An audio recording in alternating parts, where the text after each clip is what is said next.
In the northern part of the Murray-Darling Basin, water has finally arrived in the Macquarie Marshes after a dry winter, turning mustering into a wet and wild ride. Can you poke the tail in there, please?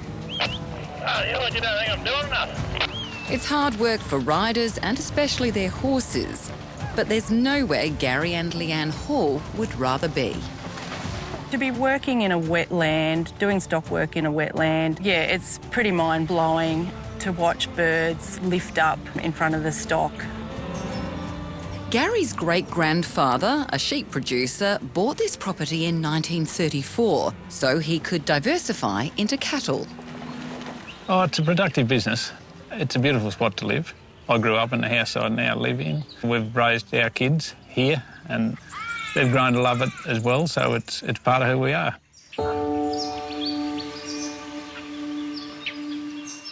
While the family was originally sold on its grazing potential, the generations that followed have grown to appreciate its environmental worth. Black duck, Plovers. intermediate egret, 2 plumed egrets. The Macquarie Marshes is a 200,000 hectare wetland system that's an important natural filter and a breeding mecca for waterbirds. Some parts are recognised as internationally significant under the Ramsar Convention, including one site on the Hall's property. You got all these group nesting waterbirds that come to the marshes, so your ibis, egrets, spoonbills, cormorants, herons, and they set up these rookeries, which in a few places might only be 100 nests, but in other places it's 100,000 nests. This landscape has seen a lot of change, especially since the construction of the Burrendong Dam in the 60s. The aim was to reduce flood risks and manage water supplies for irrigation, stock and domestic use. The marshes traditionally were wet the majority of the time, with an occasional dry period. Now, Macquarie Marshes are dry the majority of the time, with an occasional wet period.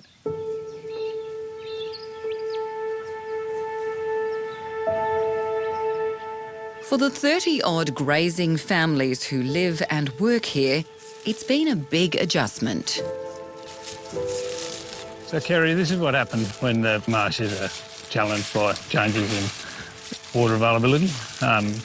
These red gums here have all died from lack of flows.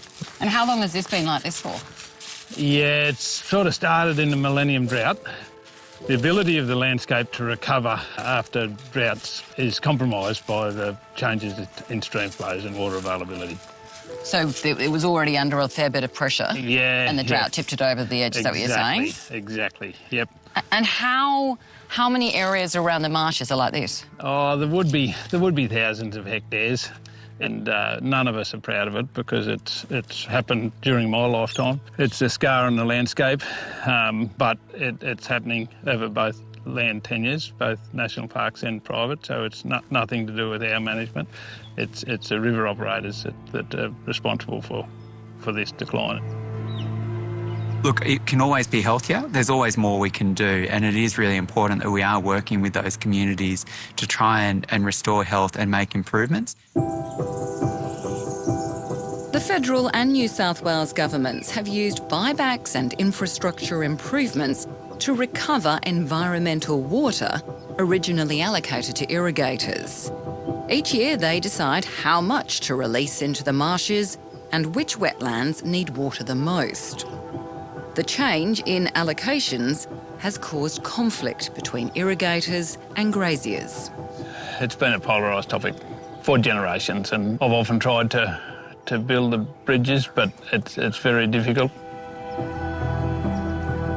Macquarie River Food and Fibre, which represents irrigators, says the regular environmental water releases have made the marshes healthier than they would have been without the dam. What role does irrigation, the amount of water that is coming out upstream, play on the impact on the marshes? It's a really difficult question to answer. I don't think it has too much of an impact at all, really, honestly. We're standing in Warren, right? And so we just can't take the whole employment away from towns in the Northern Basin, for that matter. We have to strike a balance where industry exists and towns exist and employment exists, and at the same time being good stewards for the environment.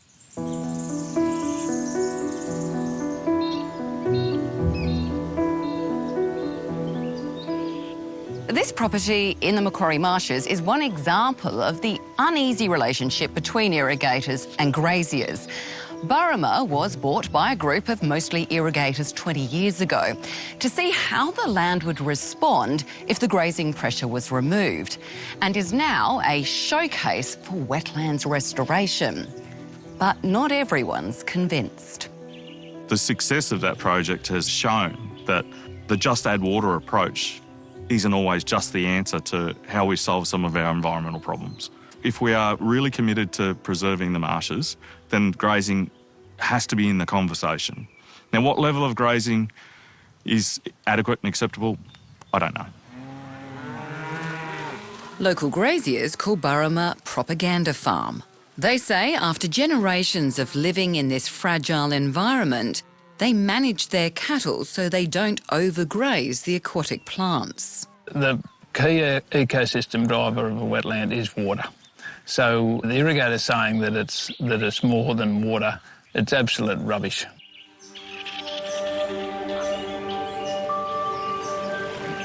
Dr Joanne Ocock from New South Wales National Parks and Wildlife also doesn't believe grazing is harming the marshes. She's part of a team that conducts surveys in the Ramsar-listed nature reserve where there aren't any cattle and on private land. So the changes that I see in the aquatic vegetation, so different species diversity, the condition of those aquatic species, both on and off park, they're explained by the water regime. As for the bird life, she says environmental water has improved the health of the wetlands, but big breeding events don't happen as often as they used to. The diversity is generally there. The marshes is still like a really important habitat. It's a refuge when the landscape is dry. But you don't see that abundance as much from when you have more of the wetlands that are full more often.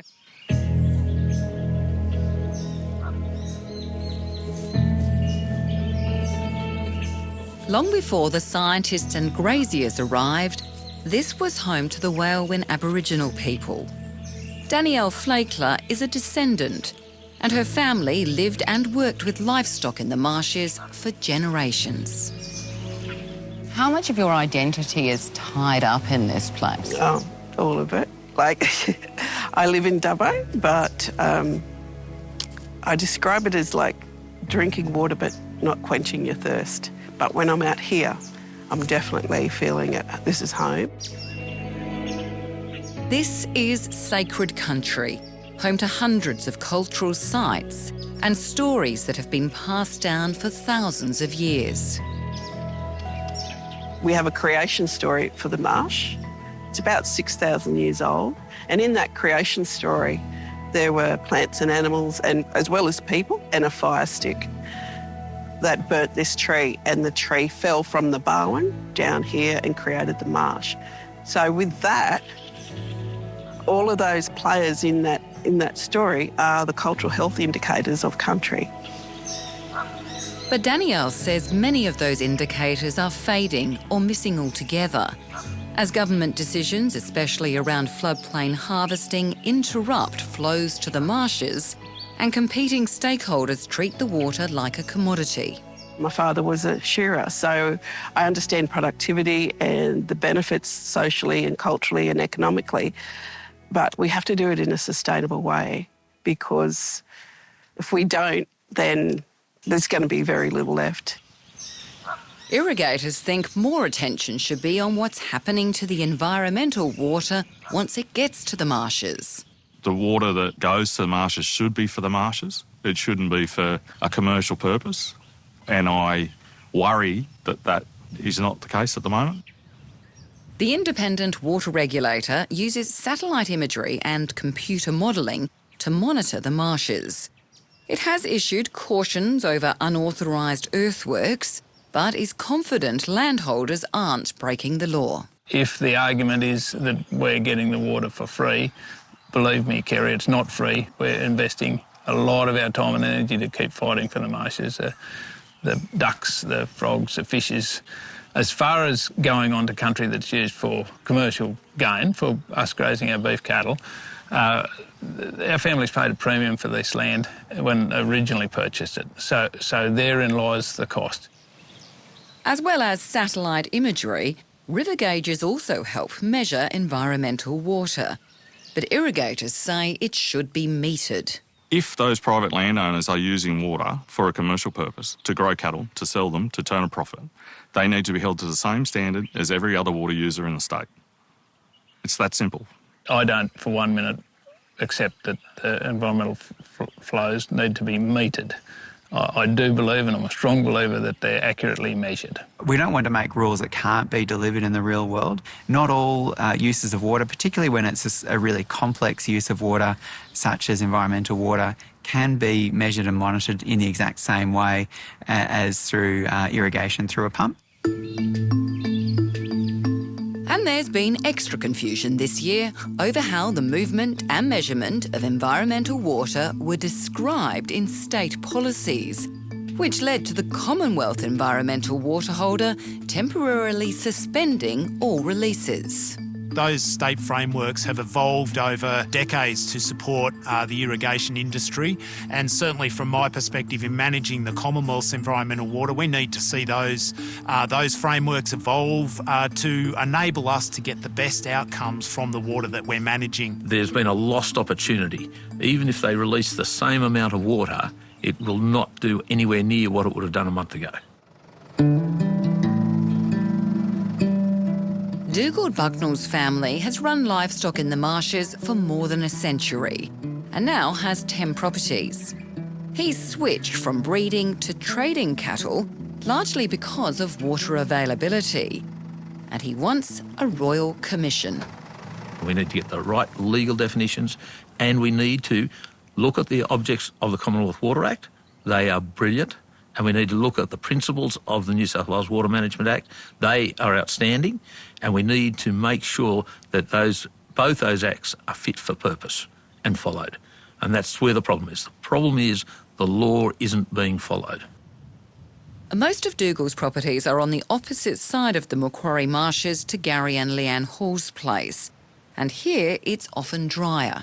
The environmental water's 3 or 4 days upstream, the lead of it, and we're expecting about 20,000 megalitres all up. So that's late getting here because it was on hold? Yes. And what will that do in helping this area here bounce back? Because I'm looking at it and it looks a bit dead. It does look dead, but there is couch grass there. It will recover. So, and that's the most important message that I really want to get through, is that it's not too late to make this environment sustainable again. This is about having one life cycle of the plants, the bugs, the frogs per year. One life cycle. When you're a grazier in the Macquarie Marshes, water politics is part of the job. And with climate change putting even more pressure on this limited resource, that's set to intensify. It is a difficult time. The marsh has a whole lot of threats coming to it, ongoing threats that don't seem to be going away at any stage. But Gary and Leanne Hall say this is a life and landscape worth fighting for. Does it weigh you down? Oh, yeah. Oh, absolutely wears you down. Yeah, it does, but when you hop on your horse, season like this, environmental flow, we ride out there, we're immersed in the marshes, the birds lift off the marshes, and all that anxiety and pressure just melts away.